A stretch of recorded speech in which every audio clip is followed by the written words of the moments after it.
अस्सलाम वालेकुम। हजरत ख्वाजा गरीब नवाज रहमतुल्लाह अलैह जब सफर करते हुए बल्ख पहुँचे जो कि अफगानिस्तान में है और फिर बल्ख के बाद कुछ वक्त के लिए गजनी में ठहरे। यहाँ पहुँचने के बाद आप अल्लाह के हुक्म का इंतजार कर रहे थे। आखिरकार वो मुबारक घड़ी आ ही गई जब आपने नबी पाक सल्लल्लाहु अलैहि वसल्लम को ख्वाब में देखा। नबी पाक सल्लल्लाहु अलैहि वसल्लम ने हजरत ख्वाजा मोइनुद्दीन चिश्ती रहमतुल्लाह अलैह को अपनी दुआओं से नवाजा और हिंदुस्तान जाने का हुक्म दिया। हजरत ख्वाजा मोइनुद्दीन चिश्ती रहमतुल्लाह अलैह नबी पाक सल्लल्लाहु अलैहि वसल्लम से पहले ही हिंदुस्तान के बादशाह होने का खिताब मिल चुका था, लेकिन अब हिंदुस्तान जाने की इजाजत दी गई। नबी पाक सल्लल्लाहु अलैहि वसल्लम से इजाजत मिलने के बाद 586 हिजरी में हजरत ख्वाजा मोइनुद्दीन चिश्ती रहमतुल्लाह अलैह लाहौर तशरीफ लाए। यहाँ पहुँचने के बाद सबसे पहले आप मशहूर बुजुर्ग हजरत दाता गंज बख्श अली हजवेरी रहमतुल्लाह अलैह के मजार पर हाजिर हुए। आपने यहाँ 40 दिन तक इबादत और चिल्ला कशी की। ये जगह आज भी मौजूद है और इसे एक बंद कमरे की तरह महफूज रखा गया है। हजरत दाता गंज बख्श अली हजवेरी रहमतुल्लाह अलैह से रूहानी बरकत लेने के बाद हजरत ख्वाजा मोइनुद्दीन चिश्ती रहमतुल्लाह अलैह अल मुल्तान तशरीफ ले गए। उस जमाने में मुल्तान इल्म और फान का एक बड़ा मरकज था। यहाँ हजरत ख्वाजा मोइनुद्दीन चिश्ती रहमतुल्लाह अलैह 5 साल तक रहे और यही हजरत ख्वाजा मोइनुद्दीन चिश्ती रहमतुल्लाह अलैह संस्कृत जबान सीखी। संस्कृत सीखना हजरत ख्वाजा मोइनुद्दीन चिश्ती रहमतुल्लाह अलैह के लिए बेहद जरूरी था, क्योंकि आपको जल्द ही हिंदू कम्युनिटी के सामने इस्लाम की तालीम पहुंचानी थी। हजरत ख्वाजा गरीब नवाज रहमतुल्लाह अलैह अल मुल्तान से दिल्ली तशरीफ लाए। दिल्ली में कुछ वक्त रुकने के बाद आप अजमेर के लिए रवाना हुए। अजमेर शहर की मुख्तसर तारीख ये है कि ये शहर आगरा के मगरिबी हिस्से में तारागढ़ की पहाड़ी के दामन में है। पहाड़ी की चोटी पर मुगल शहंशाह जलालुद्दीन अकबर का बनाया हुआ किला आज भी मौजूद है। अजमेर हिंदुस्तान का एक पुराना और तारीखी शहर है। अजमेर उस वक्त हिंदुस्तान की सबसे ताकतवर हिंदू हुकूमत का दारुल सल्तनत था। इस इलाके में हिंदुस्तान के सबसे बहादुर जंगजू और गैरतमंद कौम राजपूत आबाद थी। राजपूतों की मुख्तसर तारीख ये है कि इस कौम के लोग मर जाना पसंद करते थे, लेकिन किसी के सामने सर झुकाना गवारा नहीं करते थे। अगर जंग का वक्त आता तो राजपूत औरतें खुद को जलती आग के हवाले कर देती थी, ताकि उनके मर्द जंग के मैदान में पीछे ना हटे और या तो जीत कर वापस आए या अपनी जान दे दे।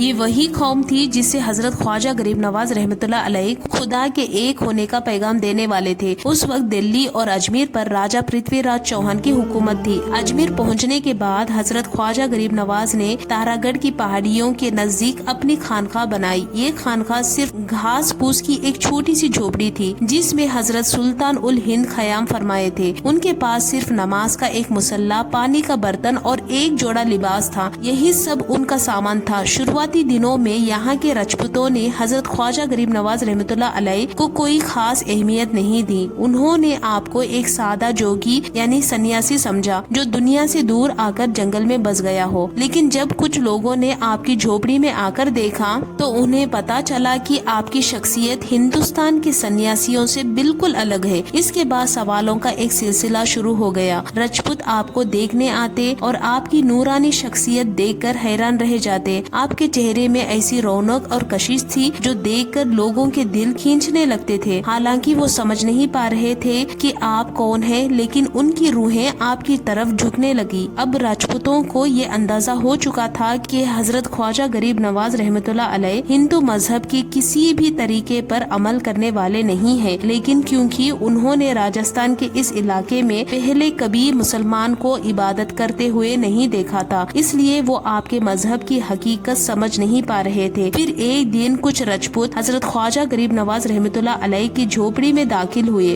उस वक्त आप अल्लाह ताला के जिक्र में मशगूल थे। राजपूत खामोशी से बैठे रहे, यहाँ तक कि हजरत ख्वाजा मोइनुद्दीन चिश्ती रहमतुल्लाह अलैह इबादत से फारिग हो गए। इसके बाद हजरत ख्वाजा गरीब नवाज रहमतुल्लाह अलैह ने उनसे उनकी जुबान में बात की और पूछा, तुम लोग यहाँ कैसे आए हो?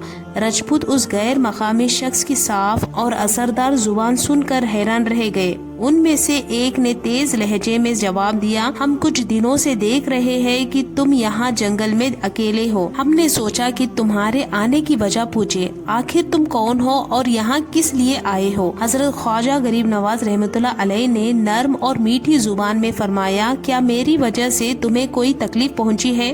दूसरे राजपूत ने कहा, तुम हमें नुकसान पहुंचा भी नहीं सकते हो। उसकी बातों से गुरूर और घमंड साफ झलक रहा था। फिर वो राजपूत कहने लगा, हम जानना चाहते हैं कि तुम किस कौम से ताल्लुक रखते हो और अजमेर क्यों आए हो। हजरत ख्वाजा गरीब नवाज रहमतुल्लाह अलैह ने जलाल लहजे में फरमाया, मैं मुसलमान हूँ और तुम्हें अपने अल्लाह का पैगाम सुनाने आया हूँ। मुसलमान का नाम सुनते ही राजपूत चौंक पड़े। उनके जहन में कई तरह के सवाल और शक उठने लगे। उनमें से एक ने तेज लहजे में पूछा, क्या तुम शहाबुद्दीन गौरी के कौम से ताल्लुक रखते हो? उसके लहजे में सारी नफरतें झलक रही थी। ख्वाजा गरीब नवाज रहमतुल्लाह अलैह ने फरमाया, हाँ वो भी मेरे दीन का भाई है। आप राजपूतों के लिहाजे से समझ चुके थे कि उनके दिल में क्या चल रहा है। चुनांचे हजरत ख्वाजा मोइनुद्दीन चिश्ती रहमतुल्लाह अलैह भी अपने आवाज बुलंद रखते हुए बात। दूसरे राजपूत ने कहा, वो भी तुम्हारे अल्लाह का पैगाम यहाँ लेकर आया था, लेकिन हमने गौरी को ऐसा हराया कि उसका पैगाम भी यहाँ दफन हो गया। ख्वाजा गरीब नवाज ने ये सुना तो आपके जलाल में और इजाफा हो गया। हजरत ख्वाजा मोइनुद्दीन चिश्ती रहमतुल्लाह अलैह फरमाने लगे, अल्लाह का पैगाम कभी दफन नहीं होता। हमसे पहले यहाँ कितने कौमें आबाद थी, आज उनके निशान भी नहीं मिलते। अगर पूरी दुनिया भी तुम्हारी हो जाए तब भी खुदा की खुदाई में कोई फर्क नहीं पड़ता। शहाबुद्दीन गौरी तो एक मजबूत फौज लेकर आया था, लेकिन मैं अकेला आया हूँ। फिर भी मैं तुम्हें अल्लाह का पैगाम सुनाऊंगा और तुम्हें वो पैगाम सुनना ही पड़ेगा। अगर तुम अपने कान बंद भी कर लोगे तो तुम्हारे सुनने की ताकत फट जाएगी। चाहे इस टकरार में पूरा हिंदुस्तान उलट पुलट क्यों ना हो जाए, लेकिन वो पैगाम तुम्हारे दिल की गहराइयों तक पहुँचेगा। फिर हजरत ख्वाजा मोइनुद्दीन चिश्ती रहमतुल्लाह अलैह फरमाने लगे, जाओ अपने दरवाजे बंद कर लो, अपने दिलो दिमाग पर पहरे बिठा लो, लेकिन वो रोशनी की लकीर हर बंद दरवाजे को चीरते हुए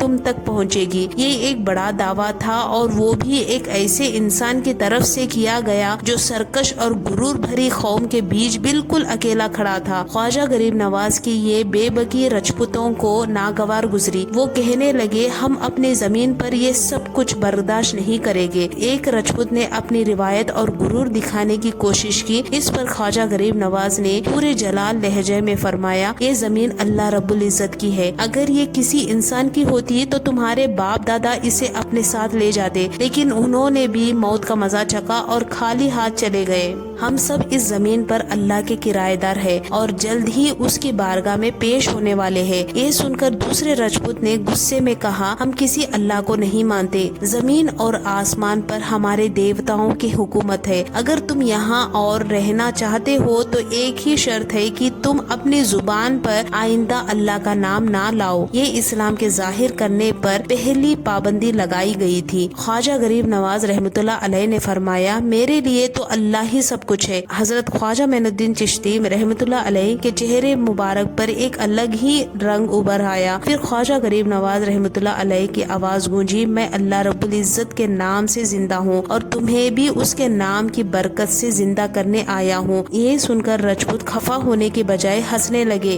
तुम्हें तो अपनी जिंदगी के लिए ना तो अच्छी गिजा है, ना लिबास और ना ही रहने का मकान। पहले खुद को जिंदा रख के दिखाओ, फिर हमें जिंदा करने की बात करना। ख्वाजा गरीब नवाज रहमतुल्लाह अलैह ने मुस्कुराते हुए फरमाया, मेरी जिंदगी के लिए एक जोड़ा लिबास, 4 गज जमीन और जंगली फल ही काफी है। तुम अपनी फिक्र करो। इतनी शानो शौकत के बावजूद एक दिन ऐसा आएगा जब तुम्हारी सांसें छीन जाएंगी। फिर तुम उस दुनिया में दाखिल हो जाओगे जहाँ आग के सिवा कुछ नहीं होगा। एक राजपूत गुस्से में बोला, आखिर तुम किस अल्लाह की बात कर रहे हो और तुम्हारे अल्लाह का वो कौन सा पैगाम है जो हमें सुनाना चाहते हो? ख्वाजा गरीब नवाज रहमतुल्लाह अलैह ने के होठों पर एक दिलकश मुस्कुराहट आई। फिर उन्होंने संस्कृत जुबान में सूरह इखलास का तर्जुमा करते हुए फरमाया, अल्लाह एक है, उसका कोई शरीक नहीं, वो हर चीज से बेनियाज है, ना उसकी कोई औलाद है और ना कोई उसका बाप। इसके बाद ख्वाजा गरीब नवाज रहमतुल्लाह अलैह ने फरमाया, अल्लाह को सबसे ज्यादा ये बात नापसंद है कि इंसान उसे छोड़कर किसी और की पूजा करे। जिन मूर्तियों को तुमने अपने हाथों से बनाया है वो तुम्हारे खुदा कैसे हो सकते हैं? ये पत्थर की मूर्तियाँ अपनी जगह से हिल भी नहीं सकती। तुम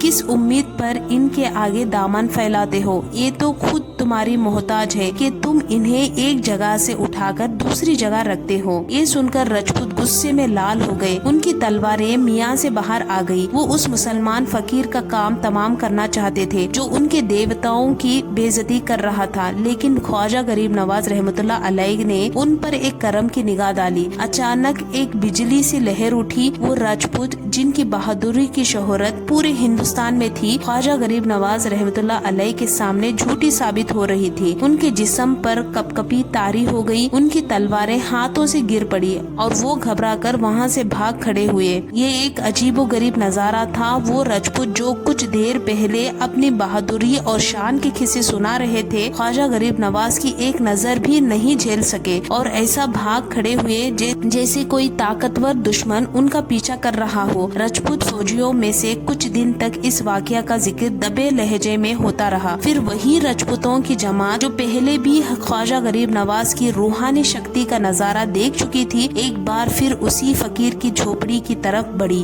कुछ साथियों ने उन्हें मुसलमान फकीर की तरफ जाने से रोकने की कोशिश की, मगर वो कहते हुए अपने घरों से निकले, उस फकीर ने हमारे देवताओं का अपमान किया है, हमारी परंपराओं का मजाक उड़ाया है, हम उसे इसका बदला जरूर लेंगे। राजपूत अपने हाथों में तलवारें पकड़े और दिलों में नफरत और गुस्से को लिए ख्वाजा गरीब नवाज रहमतुल्लाह अलैह की झोपड़ी में दाखिल हो गए। उस वक्त आप रहमतुल्लाह अलैह नमाज जोहर अदा कर रहे थे और सजदे में थे। राजपूत आपस में कहने लगे, इसी बेखबर हालात में इस फकीर का काम तमाम कर दिया जाए। उन्होंने तलवारें हाथ में ली थी, मगर इससे पहले कि वो तलवारें बाहर निकाल पाते, ख्वाजा गरीब नवाज ने सजदे से सर उठाया और खड़े हो गए। राजपूत हैरान होकर उस मुसलमान तरीके से इबादत को देख रहे थे। ये पूजा कुछ अलग थी, जिसमें ना कोई मूर्ति थी, ना घंटी की आवाज। वो अपने हाथ बांधे हुए खड़े थे, जैसे उनका पूरा जिस्म जमा हुआ हो। सिर्फ होठों की हल्की हल्की हरकत हो रही थी, जैसे वो किसी से बातें कर रहे हो। फिर ख्वाजा गरीब नवाज रहमतुल्लाह अलैह क़ियाम से रुकू में गए।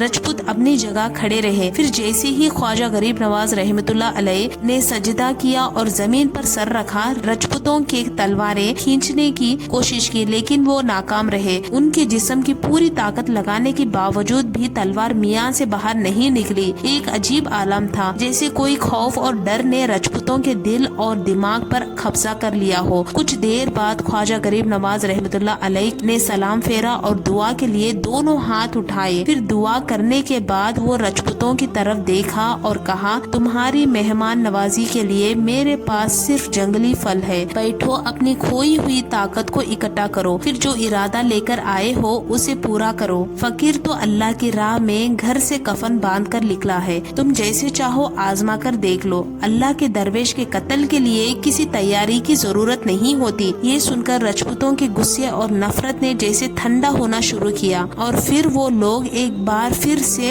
डर के मारे वहाँ से भाग खड़े हुए। फरार होते वक्त तमाम बुत परस्त चीख रहे थे, ये तो जादूगर है, सच में ये बहुत बड़ा जादूगर है। राजपूतों के ख्याल में जादूगरी की वजह से ही उनकी ऐसी हालत हो सकती थी। इसके बाद वही राजपूतों की जमात जो पहले भी ख्वाजा गरीब नवाज की रूहानी ताकत से वाकिफ हो चुकी थी, तीसरी बार ख्वाजा मोइनुद्दीन चिश्ती रहमतुल्लाह अलैह की खिदमत में हाजिर हुई। महसूस होता था जैसे बुत परस्तों के पैरों में एक जंजीर है और वो दूर तक भागने के बावजूद भी एक फकीर के पास वापस आने के लिए मजबूर है। बिल आखिर वो जमात मुसलमान हो गए और एक ऐसे मजहब में दाखिल हो गए जहाँ ना कोई बंधु था और ना कोई बादशाह, जिस मजहब में छूत अछूत का कोई फर्क नहीं था। काला गोरा, अमीर गरीब, हर शख्स बराबर था। ये बदलाव सिर्फ उन राजपूतों का नहीं था, बल्कि उनके पूरे समाज और जिंदगी का था। उन पर एक नई रोशनी की किरण आई थी और अब वो उस रास्ते पर चल पड़े थे जो उन्हें सच्चे और पाक मजहब की तरफ ले जाता था। हमारी आज की इस वीडियो में बस इतना ही। इंशाल्लाह मिलेंगे फिर किसी नए वीडियो के साथ। तब तक के लिए अस्सलाम वालेकुम।